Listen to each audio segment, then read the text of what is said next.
Sell কম হলে তো ব্যবসা আস্তে আস্তে কমতেই থাকছে।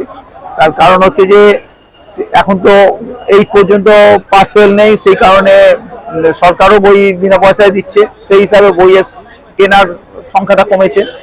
এছাড়া যেটা হয়েছে সেটা তো এখন এই সেমিস্টার সিস্টেমে মানুষের বই কেনার চাহিদা কমে গেছে, এত ছোট ছোট বই হয়ে গেছে, সেটা এমসিকিউ টাইপ করে দিয়েছে। এখন ওই মোবাইলেই লোকে ছবি তুলে নিয়ে এসছে, বা প্রফেসররা যে সাজেশন দিচ্ছে তাতেই অনেকটা কাজ হয়ে যাচ্ছে স্টুডেন্টদের, যার কারণে তাদের আর বই কেনার যে আগ্রহ বা ইচ্ছা সেটা চলে গেছে।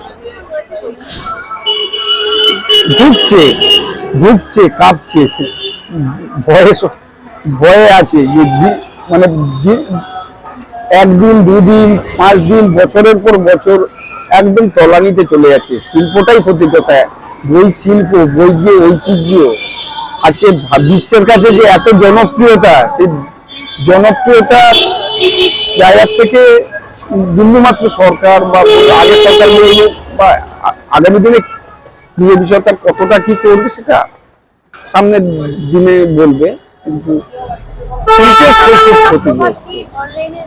অবশ্যই যে অনলাইন যে বড় কারণ হতে পারে, আরো অনেকটা সিলেবাস ভিত্তিক বই, বিভিন্ন রকম বই প্রতি বছর এত পরিমাণে সেমিস্টার ভিত্তিক বইগুলো, এই বছরের বই পরের বছর চলছে না, তাতেও একটা ক্ষতির সম্ভাবনা।